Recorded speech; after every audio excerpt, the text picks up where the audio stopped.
Waalaikumsalam. Kita berdiri di sini dengan unsur reaksi dari tempat, tak lagi untuk presentasi, apalagi kalau bukan presentasi. Nanti siapa? Saya tidak. Saya Joko. Masuk. Nanti apa sih unsur transisi itu? Ada. Unsur transisi periode keempat adalah unsur transisi yang terletak pada periode pertama. Ada 10 alis yang terletak di periode keempat, yaitu skadium, titanium, vanadium, brom, mangan, besi, kobalt, nikel, tembaga, dan seng. Lalu selanjutnya ada sifat fisika. Ada sifat fisika. Yang pertama, unsur-unsur transisi periode keempat adalah unsur logam yang memiliki jumlah bertempat dan massa bertempat. Langsung yang kedua, konfigurasinya selalu berada di 4S dan 3B. Yang ketiga, jari-jarinya itu makin kecil yang lanjut dan yang lebih apa? Oke, lanjut.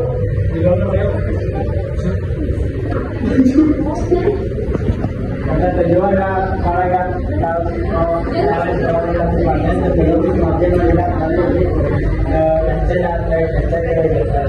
kemudian transisi membentuk senyawa dengan warna yang khas. Warna ini menunjukkan dengan jalankan oksidasi. Dan kesimpulan berdasarkan sifat kemagnetannya, unsur-unsur transisi pada periode keempat dikelompokkan menjadi 3, yaitu dengan diamagnetik, paramagnetik, dan ferromagnetik. Nah, ini kan ada berbagai bentuknya, kayak titiknya, jari-jarinya dari stadium ke sini, gitu kan. Lihat jari-jarinya dari stadium ke sini ini cenderung menurun gitu ya. Nah, karena jari-jarinya makin menurun, kan si rektor dan kayak rimbang dari titiknya makin besar gitu. Lanjut, tempat dia.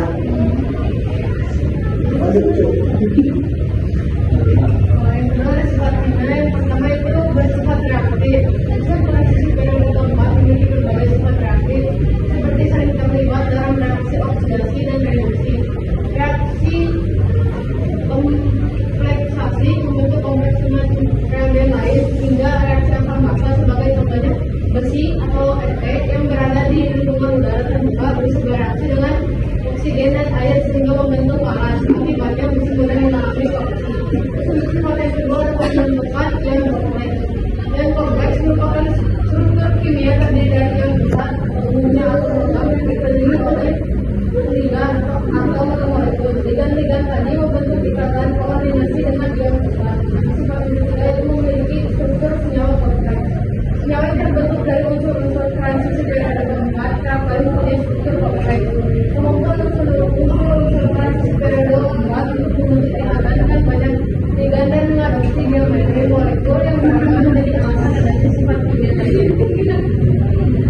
Yang keempat adalah bilangan oksidasinya bervariasi. Unsur transisi memiliki sejumlah bilangan oksidasi. Namun unsur-unsur transisi periode keempat bersifat melepaskan elektron. Sehingga sebagai akibatnya bilangan oksidasi unsur-unsur transisi periode keempat memiliki tanda positif. Sifat yang kelima itu bisa menjadi katalis. Sebagian besar unsur transisi periode keempat juga menjadi katalis yang baik. Sifat ini dimiliki sejumlah unsur transisi periode keempat karena beberapa faktor, seperti kemampuan berbagi dan menerima elektron, kapasitas mengubah bilangan oksidasi hingga kondisi permukaan.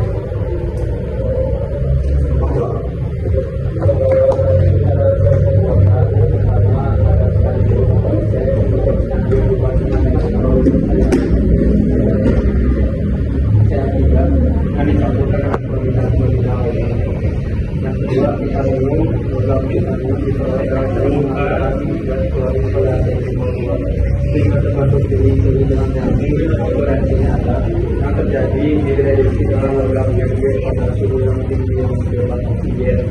Reaksinya dari L H2SG menghasilkan NH2SG. Yang ketiga adalah vanadium.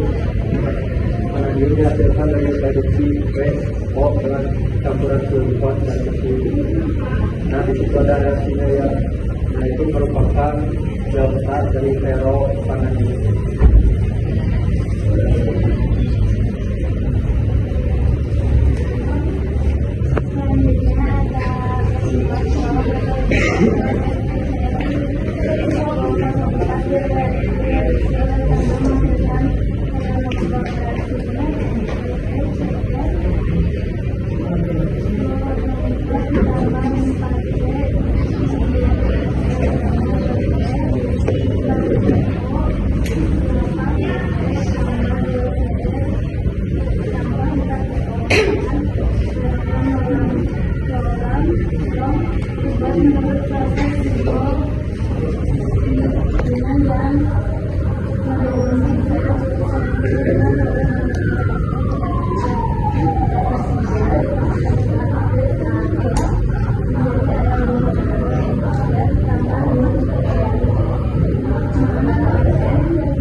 Masih ada lanjut yang ketujuh adalah tembaga. Proses pengolahan tembaga diawali dengan pemanggangan alkohol atau jenis tembaga lain. Si pemanggangan dioksidasinya dioksidasi dalam oksigen. Tembaga yang terbahan dimatikan secara elektrologis dan pasif. Kemudian tembaga dalam elektrologis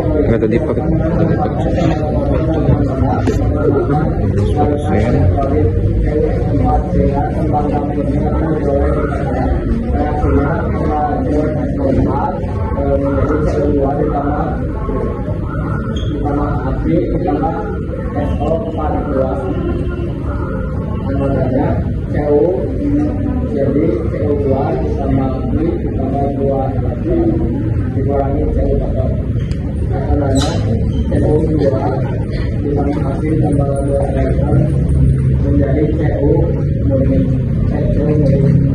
Yang ke-8 kobalt itu diproduksi ketika hidrogen hujan akan timbul hipoklorid sodium. Berikut reaksinya. Jadi hidroksida CO2 yang biasakan dipakai untuk membentuk oksida dan kemudian ditambah dengan karbon sehingga terbentuklah itu kobalt dan hidrogen. Tarik sosial dan nikel. Kali ini prosesnya dalam proses adalah berarti hidrometalurgi dan hidrometalurgi. Jadi ada hubungan antara ekstraksi hidrometalurgi dengan hidrometalurgi. Yang kedua saya merupakan unsur terakhir orang jaya dalam mesin pertumbuhan yang saya lakukan dengan pengembangan sektor kita kemudian oksidatif saya direaksi dengan karbon 3 seperti itu. Lalu ada manfaatnya apa sih manfaatnya gitu kan saya tunjuk. Stadium itu mempunyai manfaat untuk digunakan setiap tahun di Amerika untuk membuat lampu dan keselamatan tinggi. Stadium dioda yang dicampur ke dalam lampu uap raksasa akan menghasilkan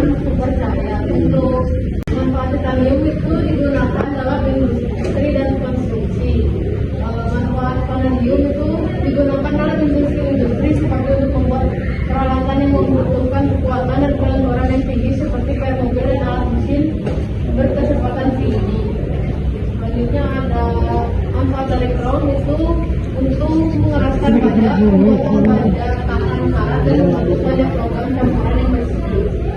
Ada manfaat pangan itu digunakan sebagai depola riset dan sheltering petani dan untuk menghilangkan orang hijau pada gelas yang disebabkan oleh motor besi, dan untuk besi atau efek kegunaan utama dari besi adalah untuk membuat pajak. Manfaat senyawa kobalt dicampur dengan besi dan logam itu membuat aluminium atau alloy dengan kekuatan magneto biasa untuk berbagai kobalt. Lalu juga digunakan untuk pembuatan alloy baterai elektron dan keramik. Yang tidaknya batu baga banyak digunakan dalam kehidupan sehari-hari seperti untuk alloy listrik. Kerugian toksisitas beberapa lambang transisi seperti itu kromium dan bentuk heksavalen beracun dan mengerusak dan lingkungan, korosi dan degradasi. Beberapa tahan korosi banyak yang membutuhkan pengiriman tambahan, penambangan yang merusak lingkungan, operasi organ transisi menyebabkan kerusakan tanah dan pencemaran air ketersediaan. Beberapa unsur seperti skandium dan kobalt memiliki ketersediaan terbatas dan harganya tinggi. Selanjutnya, oh ya, yang keempat itu ada logo. Jadi referensinya yang pertama ada skrip.com, yang kedua riset buku, yang ketiga kompas.com, dan yang keempat ruang guru. Ya, saya pertama